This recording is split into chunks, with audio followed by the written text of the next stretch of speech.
بسم اللہ الرحمن الرحیم۔ السلام علیکم ورحمۃ اللہ وبرکاتہ۔ عزیز طلباء و طالبات، ہم علم معانی کا بیان پڑھ رہے تھے۔ علم معانی کی تعریف کے آخر میں آپ نے پڑھا تھا کہ علم معانی کو سمجھنے کے لیے آپ کو 8 ابواب اور ایک خاتمہ پڑھنا ہوگا۔ ان 8 ابوابوں میں سے ہم نے 3 ابواب پڑھے تھے۔ پہلا باب تھا الباب الاول فی الخبر والانشاء، دوسرا باب تھا الباب الثانی فی الذکر والحذف، تیسرا باب تھا الباب الثالث فی التقدیم والتاخیر۔ یہ 3 باب الحمدللہ مکمل ہو چکے ہیں۔ آج ہم الباب الرابع فی التعریف والتنکیر پڑھنے جا رہے ہیں۔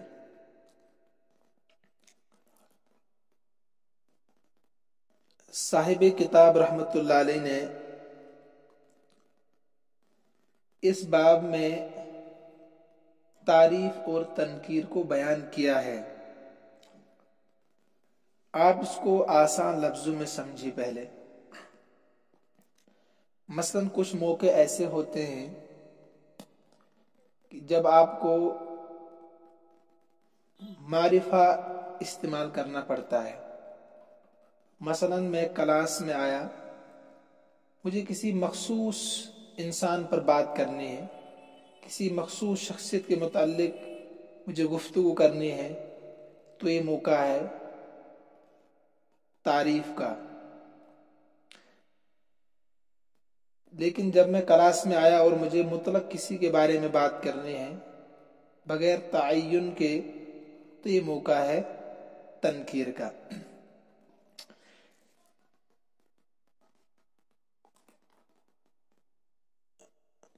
اب آپ نے پڑھا ہے کہ معرفہ کی 7 قسمیں ہیں۔ آج ہم معرفہ کی 7 قسموں میں سے صرف 2 قسمیں پڑھنے جا رہے ہیں۔ نمبر 1 ضمیر، نمبر 2 علم۔ ضمیر اور علم۔ صاحب کتاب نے جو تعریف کی ہے وہ بھی آپ سنتے جائیں۔ جب متکلم کو اپنے کلام سے مخاطب کو یہ سمجھانا ہو کہ کلام کسی معین چیز سے متعلق ہے، تو وہ معرفہ لانے کا موقع ہوگا۔ جب متکلم کو اپنے کلام سے مخاطب جو سامنے ہے، مخاطب کو یہ سمجھانا ہو کہ کلام کسی معین شے، معین چیز سے متعلق ہے، تو وہ معرفہ لانے کا موقع ہوگا۔ جیسے میں نے آپ کو سمجھا دیا پہلے آسان مثال میں۔ اور جب متکلم کی کلام سے مذکورہ غرض نہ ہو، یعنی شیء معین سے کلام متعلق نہ ہو، تو وہ کلام کے نکرہ لانے کا موقع ہے۔ یہ صاحب کتاب نے تعریف کی ہے۔ متعین شخص پر کلام کرنا ہو تو موقع تعریف کا ہوگا، غیر معین شخص پر کلام کرنا ہو، غیر معین چیز کے متعلق کلام کرنا ہو، تو موقع تنکیر کا ہوگا۔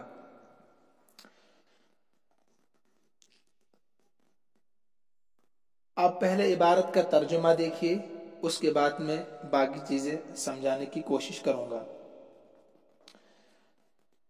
الباب الرابع فی التعریف والتنکیر، چوتھا باب اس میں معرفہ اور نکرہ لانے کے بیان میں ہے۔ اس میں معرفہ اور اس میں نکرہ لانے کے بیان میں ہے۔ اذا تعلق الغرض بتفہیم المخاطب ارتباط الکلام بمعین فالمقام للتعریف۔ جب کلام کا مقصود مخاطب کو یہ سمجھانا ہو، بتفہیم المخاطب، مخاطب کو یہ سمجھانا ہو، ارتباط الکلام بمعین، کہ کلام کسی معین چیز سے متعلق ہے، کلام کسی معین چیز سے متعلق ہے، ارتباط کا ترجمہ یہاں متعلق ہے، فالمقام للتعریف، تو مقام تعریف کا ہوگا، انہیں معرفہ لانا ہوگا۔ وَإِذَا لَمْ يَتَعَلَّقِ الْغَرَضُ بِذَلِكَ، جب اس سے یہ غرض متعلق نہ ہو، یعنی معین چیز کے متعلق کلام کرنا مقصود نہ ہو بلکہ غیر معین چیز کے متعلق کلام کرنا مقصود ہو، جب اس سے یہ غرض متعلق نہ ہو، اذا لم يتعلق الغرض بذلك فالمقام للتنکیر، تو مقام تنکیر کا ہوگا، یعنی آپ اس میں نکرہ استعمال کریں گے اپنی عبارت میں۔ وَلِتَفْصِيلِ هَذَا الْإِجْمَالِ نَقُولُ، اور اس اجمال کی تفصیل ہم یوں بیان کرتے ہیں، وَلِتَفْصِيلِ هَذَا الْإِجْمَالِ، اور اس اجمال کی تفصیل نقول ہم یوں بیان کرتے ہیں، من المعلوم، انہیں یہ بات تو معلوم ہے، سب کو پتا ہے، ان المعارف، معارف، معرفہ کتنے ہیں، ان المعارف، اسم معرفہ، اسماء معارف، الضمیر، علم، اسم اشارہ، اسم الموصول، والمحلى بال، یعنی معرف باللام، والمحلى بال یعنی معرف باللام، والمضاف لواحد مما ذکر، ان مذکورہ 5 چیزوں میں سے کسی کی طرف کوئی اسم نکرہ مضاف ہو تو وہ بھی معرفہ بنتا ہے۔ اور نمبر 7 منادا، یا آپ کی پڑھی ہوئی چیزیں ہیں، 7 چیزیں معرفہ ہوتی ہیں۔ اب ان 7 میں سے آج کے سبق میں ہم صرف 2 چیزیں پڑھنے جا رہے ہیں۔ اما الضمیر فیؤتی بہ لکون المقام للمتکلم، لکون المقام للتکلم او الخطاب او الغیبۃ مع الاختصار۔ اما الضمیر، بہرحال ضمیر،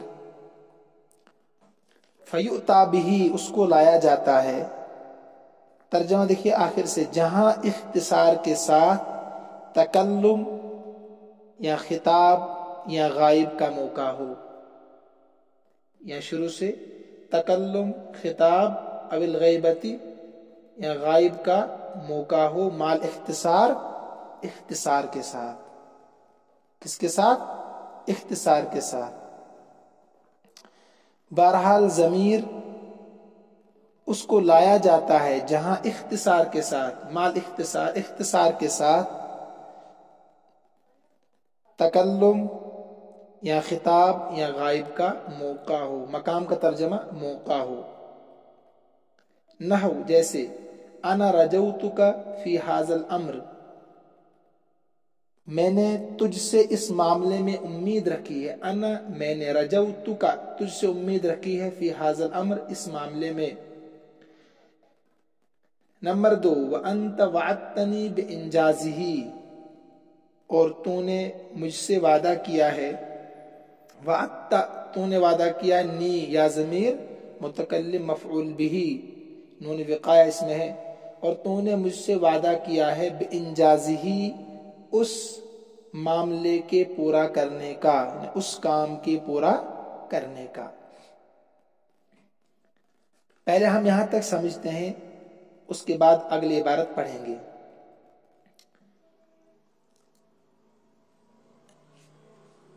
میں نے آپ کو بتا دیا کہ جہاں متعین چیز پر یا متعین شخص کے متعلق کلام کرنا ہو تو آپ کو اپنی عبارت میں معارف کا استعمال کرنا ہوگا۔ کن کا؟ معارف کا، یعنی اسم معرفہ کا۔ اور جہاں آپ غیر معین شخص، غیر معین چیز کے متعلق کلام کر رہے ہوں تو وہاں آپ کو اپنی عبارت میں نکرہ لانا ہوگا، یہ بہت آسان ہے۔ اس کے بعد انہوں نے کہا کہ معرفہ کی 7 قسمیں ہیں، یعنی انہی میں سے کسی نہ کسی کو آپ اپنی عبارت میں لائیں گے جب آپ کو کسی متعین چیز یا متعین انسان کے متعلق کلام کرنا ہو. یا تو اس میں ضمیر کو لائیں گے یا اس میں علم کو لائیں گے، یعنی جو نام ہوتا ہے، یا اس میں اشارہ یا اس میں موصول یا معرف باللام جو اسم ہو، یا ان میں سے ان 5 میں سے کسی کی طرف کوئی اس میں نکرہ مضاف ہو یا منادا، تو تبھی کلام کیا بنے گا؟ معرفہ. ان میں سے جب کوئی ہوگا. اس کے بعد یہ آپ کو سمجھا رہے ہیں کہ ضمیر کو استعمال کہاں پر کیا جاتا ہے اور کیوں کیا جاتا ہے. ٹھیک ہے، یہ کہہ رہے ہیں کہ ضمیر کا استعمال جب تکلم کا موقع ہو. کس کا؟ تکلم کا موقع ہو، یا خطاب کا موقع ہو، یا غیبت کا موقع ہو. تکلم کا مطلب ہے میں خود متکلم ہوں، میں بول رہا ہوں، تو اس جگہ بھی ضمیر آ سکتی ہے. یا خطاب کا موقع ہے. خطاب کا معنی کیا ہے؟ کہ میں اپنے کلام کو سامنے والے کی طرف لے جا رہا ہوں، پیش کر رہا ہوں سامنے والے کی طرف. یا غیبت کا موقع ہو، یعنی ایک انسان غائب ہے، ایک چیز غائب ہے، اس کے متعلق بات ہو رہی ہے. تو ضمیر کا استعمال تینوں جگہوں پر ہو سکتا ہے.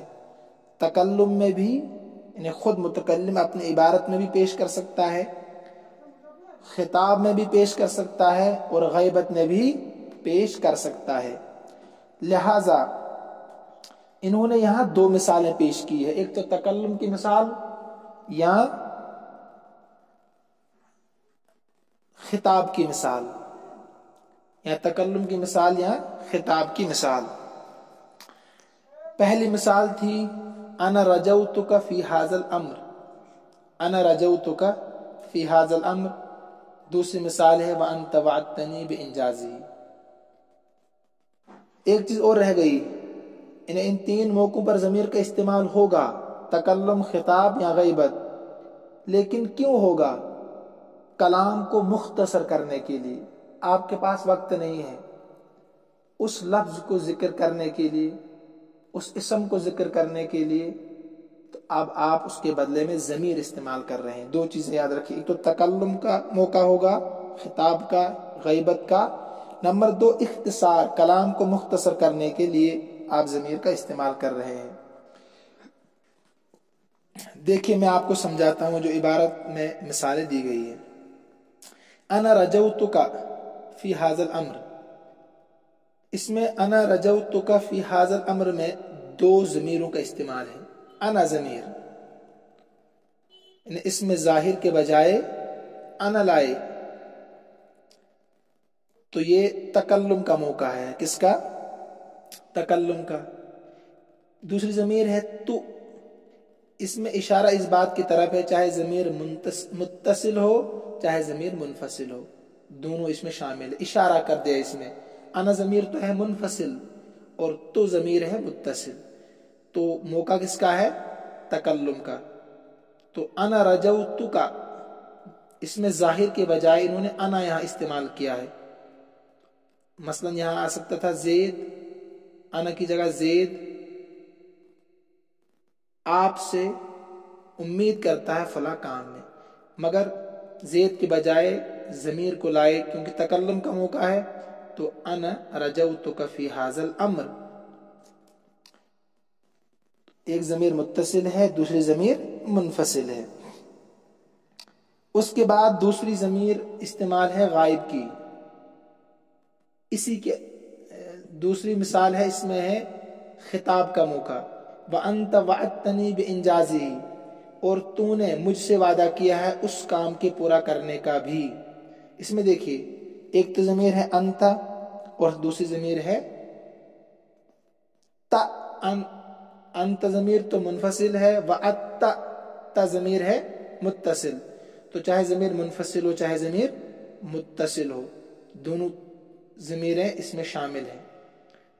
اور بِإِنْجَازِهِ، دیکھیے ہی ضمیر کا استعمال کیا، اس چیز کا نام نہیں لیا بلکہ اس چیز کی طرف اشارہ کیا ضمیر کے ذریعے سے.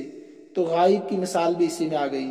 تو ایک تو انہوں نے تکلم کی مثال دی اوپر والی، اور دوسری مثال دی خطاب کی، اسی میں انہوں نے غائب کی طرف بھی اشارہ کر دیا کہ جہاں پر اختصار کے ساتھ کلام کرنا ہو تو وہاں پر ضمیر کا استعمال کرتے ہیں. نے بے انجاز فلان نہیں کہا، چیز کا تذکرہ نہیں کیا، بلکہ وقت کی قلت کی وجہ سے بے انجاز ہی کہ متکلم کے ذہن میں ہے وہ کون سی چیز ہے اور مخاطب کے ذہن میں بھی ہے وہ کون سی چیز ہے، لہذا ضمیر کے ذریعے سے کام چلا لیا.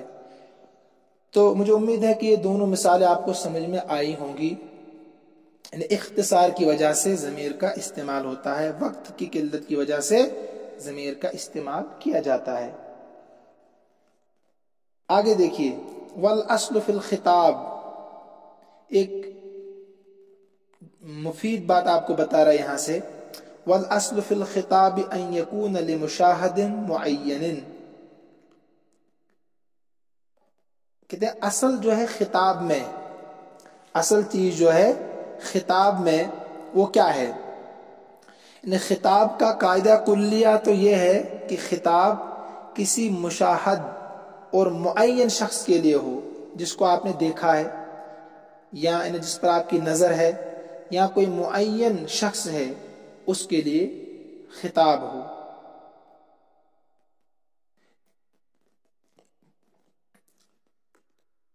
اسی کو سمجھایا والاصل فی الخطاب، اور خطاب میں اصل قاعدہ کلیہ یہ ہے ان یکون لمشاہد معین، کہ مشاہد معین کے لیے ہو، جو معین ہے نظر آپ کو آ رہا ہے، ٹھیک ہے. وقد یخاطب غیر المشاہد، یا کبھی قاعدہ کلیہ سے ہٹ کر بھی استعمال ہوتا ہے، کبھی قاعدہ کلیہ سے ہٹ کر بھی استعمال ہوتا ہے. پہلے آپ مثال دیکھیے اس کی. مثلا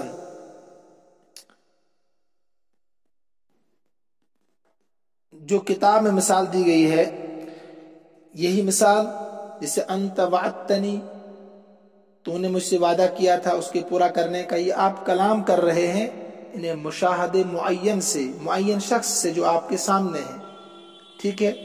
لیکن انہوں نے کہا کبھی کبھی خطاب کو وقد یخاطب غیر المشاہد، مشاہد کے علاوہ بھی استعمال کیا جاتا ہے، جو آپ کے سامنے نہیں ہے، نظروں کے سامنے نہیں ہے. لیکن ایسا کب ہوتا ہے؟ اذا کان مستحضرا فی القلب، جب دل میں وہ بالکل حاضر ہو، اس کا استحضار دل میں ہر وقت آپ کے ہو. تو وہ کون انسان ایسا ہو سکتا ہے، کون سی ذات ایسی ہو سکتی ہے؟ وہ صرف اللہ کی ذات ہو سکتی ہے. مثلا آپ کہتے ایاک نعبد، مشاہد تو نہیں ہے، نظر تو نہیں آ رہا ہے، لیکن آپ پھر بھی کہتے ایاک نعبد، ہم آپ ہی کی عبادت کرتے ہیں. تو یہاں پر خطاب استعمال ہوا ہے غیر مشاہد میں، جو چیز نظر آپ کو نہیں آ رہی، جو سامنے نہیں ہے بالکل، لیکن مستحضر فی القلب ہے، ہر وقت حاضر ہے آپ کے دماغ میں، آپ کے ذہن میں، تو وہاں پر بھی اس کو استعمال کیا جا سکتا ہے، ٹھیک ہے. لیکن قاعدہ کلیہ وہی ہے کہ اصل مشاہد معین کے لیے ہوتا ہے خطاب. وغیر المعین اذا قصد تعمیم الخطاب، اور کبھی خطاب غیر معین کو بھی ہوتا ہے، یعنی غیر معین چیز کے لیے بھی کبھی خطاب ہوتا ہے. یہ تو انہوں نے کہا کہ اذا کان مستحضرا فی القلب، یہ تو الگ چیز ہے. یہ کہہ رہے کبھی غیر معین چیز کے لیے بھی، نہ دماغ میں آپ کے ہیں، نہ ذہن میں ہے، اور نہ مشاہد ہے، نظر بھی نہیں آ رہا ہے. کیوں ہوتا ہے؟ جبکہ خطاب سے مقصود تعمیم ہو، یعنی عموم مقصود ہو. کیا ہو؟ عموم مقصود ہو، تاکہ بدلیت کی بنا پر خطاب ہر اس شخص کو شامل ہو جائے جو مخاطب بننے کی صلاحیت رکھتا ہو. بدلیت کہتے ہیں یکے بعد دیگرے، زید کو، راشد کو، بکر کو، ایسے کہتے ہیں بدلیت. جیسے جو مثال کتاب میں دی ہے، اللئیم من اذا احسنت الیہ اساء الیک، ترجمہ کمینہ وہ شخص ہے کہ جب تم اس کے ساتھ اچھا سلوک کرو وہ تمہارے ساتھ برا سلوک کرے. کمینہ وہ شخص ہے کہ جب تم اس کے ساتھ اچھا سلوک کرو وہ تمہارے ساتھ برا سلوک کرے۔ دیکھیں اس مثال میں احسنت الیک، احسنت اور الیک یہ خطاب ہے نا، خطاب تا آپ کا آپ، یہ خطاب ہے مگر غیر معین کے لیے، حالانکہ قاعدہ کلیہ کیا تھا؟ مشاہدے معین کے لیے۔ تو یہاں پر آپ کہہ رہے ہیں مطلق، غائب کے لیے کہہ رہے ہیں آپ، غیر معین کے لیے کہہ رہے ہیں، لیکن کیوں کہہ رہے ہیں؟ کہہ رہے ہیں اس لیے تاکہ اس سے عموم مقصود ہو۔ کیا ہو؟ اس سے مقصود کیا ہو؟ عموم۔ اب بدلیت کی بنا پر یہ خطاب ہر اس انسان کو شامل ہوگا کہ جو اس صفت کے ساتھ متصف ہوگا۔ مثلا کمینہ وہ شخص ہے جب تم اس کے ساتھ اچھا سلوک کرو گے وہ تمہارے ساتھ برا سلوک کرے۔ تو یہ تو ہر اس انسان کے لیے ہے نا کہ جو آپ کے ساتھ برا سلوک کرے حالانکہ آپ اس کے ساتھ اچھا سلوک کر رہے ہیں، ٹھیک ہے؟ تو کبھی کبھی خطاب غیر معین کو بھی ہوتا ہے جب مقصود کیا ہو؟ تعمیم مقصود ہو، اور پھر بدلیت کی بنیاد پر وہ ہر اس انسان کو شامل ہو جائے جس کے اندر وہ صفت موجود ہوگی۔ تو یہ اب عام خطاب ہو گیا، جو بھی اچھائی کا بدلہ برائی سے دے گا اس کے لیے آپ کہہ سکتے ہیں اللئیم اذا احسنت الیہ اساء الیک، یہ مشہور ہے، اس کو آپ یاد رکھیں زبانیں۔ تو بہرحال یہ ہو گیا وغیر المعین اذا قصد تعمیم الخطاب، اور کبھی خطاب غیر معین کے لیے بھی ہوتا ہے، غیر معین کے لیے بھی ہوتا ہے اذا قصد تعمیم الخطاب، کہ جب خطاب سے مقصد تعمیم ہو یعنی عموم ہو، لکل من یمکن خطابہ، ہر اس شخص کے لیے جس کو خطاب کرنا ممکن ہو۔ تو مثال آ گئی اللئیم من، کمینہ وہ شخص ہے اذا احسنت الیہ اساء الیک۔ تو بہرحال ضمیر کا بیان مکمل ہو گیا، ضمیر تکلم اور ضمیر خطاب اور ضمیر غیبت تینوں کو سمجھا دیا، دو کی مثال لائے، ایک کو ضمنی طور پر سمجھا دیا وَأَنْتَ وَعَدْتَنِي بِإِنْجَازِهِ ہی ضمیر کے ذریعے سے۔ مجھے امید ہے کہ آپ سمجھ گئے ہوں گے۔ تو معارف میں سے دوسرا ہے علم۔ علم کیوں لایا جاتا ہے؟ علم کیوں لایا جاتا ہے؟ جس کے ذریعے اسم کو معرفہ اس لیے لایا جاتا ہے تاکہ اس کے معنی کو سامع کے ذہن میں مخصوص نام کے ساتھ حاضر کیا جا سکے، سننے والے کے ذہن میں مخصوص نام کے ساتھ حاضر کیا جا سکے، اس لیے علم لایا جاتا ہے۔ مثلا آپ ایک آدمی کی کہانی سنا رہے ہیں، تو عام آدمی کی کہانی سنا رہے ہیں تو جو سننے والا ہے اس کے ذہن میں کوئی نہیں آئے گا، لیکن اگر آپ زید کا نام لیں گے نا، اب سامع کے ذہن میں زید کا نام مخصوص انداز میں بیٹھے گا کہ زید کے کارنامے ہیں، زید کی خوبیاں ہیں، زید کی برائیاں بیان ہو رہی ہے، تو اس کا نام ہے کہ سامع کے ذہن میں مخصوص نام کے ساتھ حاضر کیا جا سکے، اس کے کارنامے، اس کی خوبیاں، اس کی برائیاں۔ یہاں جو قرآن کریم میں مثال دے دیکھیے وَإِذْ يَرْفَعُ إِبْرَاهِيمُ الْقَوَاعِدَ مِنَ الْبَيْتِ وَإِسْمَاعِيلُ، مثلا وَإِذْ يَرْفَعُ إِبْرَاهِيمُ الْقَوَاعِدَ مِنَ الْبَيْتِ وَإِسْمَاعِيلُ، یاد کرو اس وقت کو، اس جب آتا اس کا معنی ہے یاد کرو اس وقت کو جب حضرت ابراہیم حضرت اسماعیل بیت اللہ کی دیواریں بلند کر رہے تھے۔ اس آیت میں ابراہیم اور اسماعیل علیہ السلام کو مختص نام کے ساتھ ذکر کیا گیا ہے، کیوں؟ تاکہ ابتدائی سے سامع سننے والے کو معلوم ہو جائے کہ بیت اللہ بنانے والے حضرت ابراہیم اور حضرت اسماعیل علیہ السلام ہیں، ورنہ وہ سوچتا رہتا سامع، مثلا اگر ایسی عبارت ہوتی یرفعان القواعد من البیت، بلند کر رہے تھے بیت اللہ کی دیواروں کو، اب یہ سامع سنتا کہ یہ کون بلند کر رہے تھے، لیکن جب آپ نے کہا اسماعیل کا نام لیا آپ نے، ابراہیم کا نام لیا آپ نے، تو سامع کے ذہن میں ایک مخصوص شخصیتیں بیٹھ گئی، ٹھیک ہے، تو علم کو کس لیے لایا جاتا ہے؟ تاکہ سامع کے ذہن میں مخصوص نام کے ساتھ اس کو پیش کیا جا سکے۔ اما العلم فیؤتی بہ، بہرحال علم اس کو لایا جاتا ہے لاحضار معناہ، اس کے معنی کے حاضر کرنے کے لیے، فی ذہن السامع، سننے والے کے ذہن میں، باسمہ الخاص، اس کے خاص نام کے ساتھ۔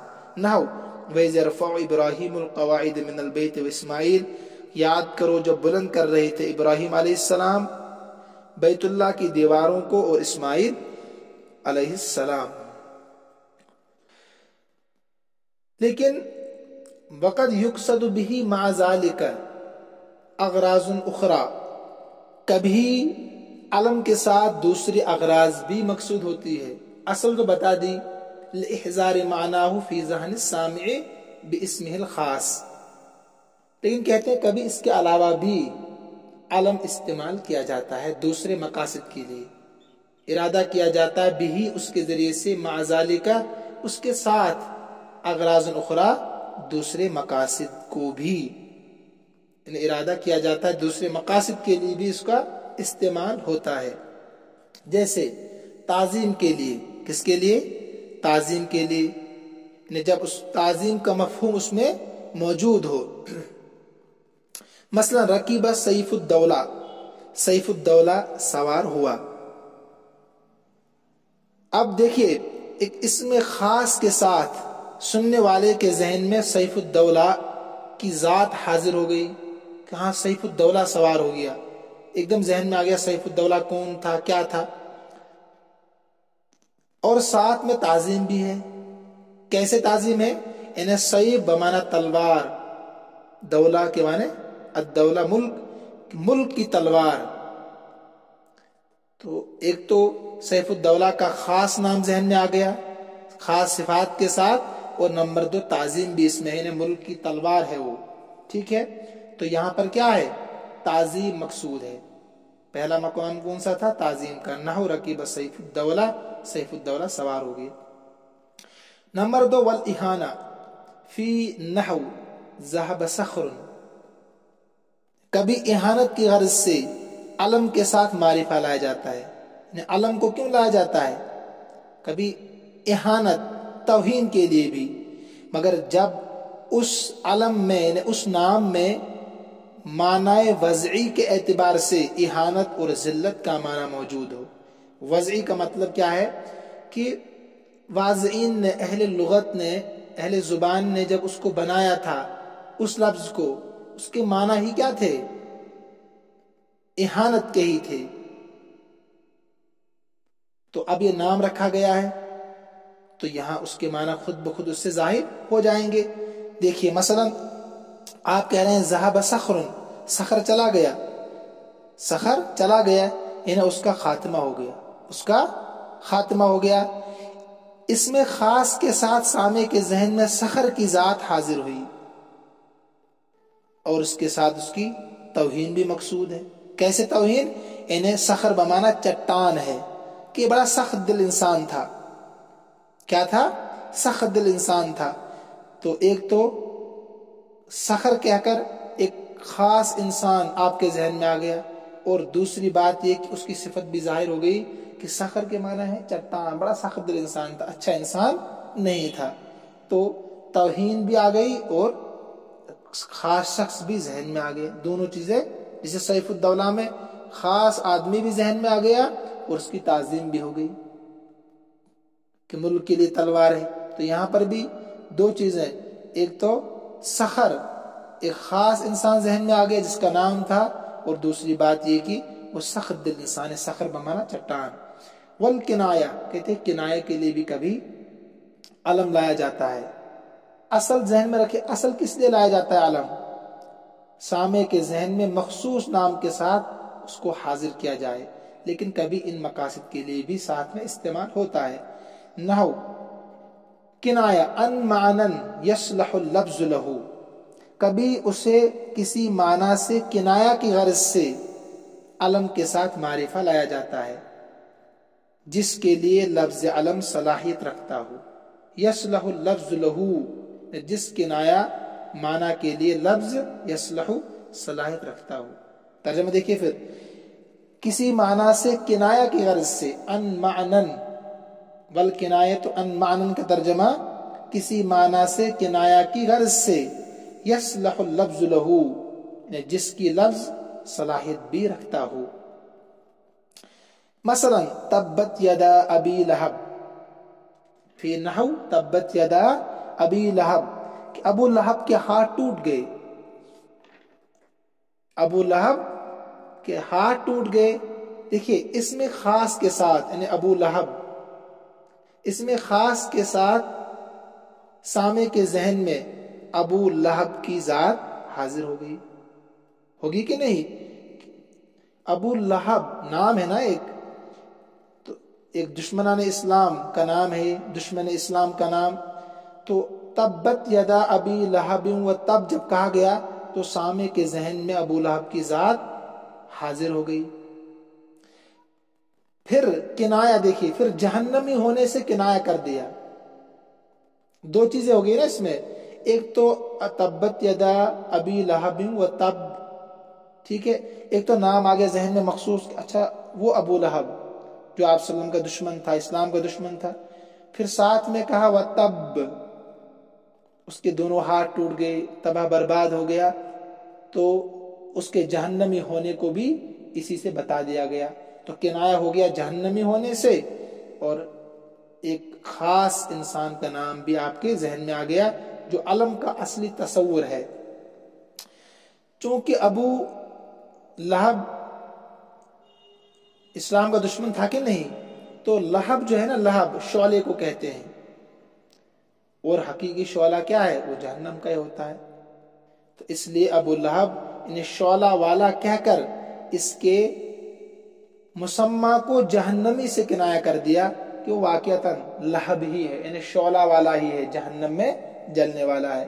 تو دو چیزیں ہو گئی عزیز طلبہ، ایک تو نام آ گیا ذہن میں کہ وہ ابو لہب جو آپ صلی اللہ علیہ وسلم کا دشمن تھا، اسلام کا دشمن تھا، اور نمبر دو کہ لہب بول کر یا تب بول کر اس کے دشمن اور اس کے جہنمی ہونے کو ظاہر کر دیا گیا، اسی کا نام ہے کنایہ۔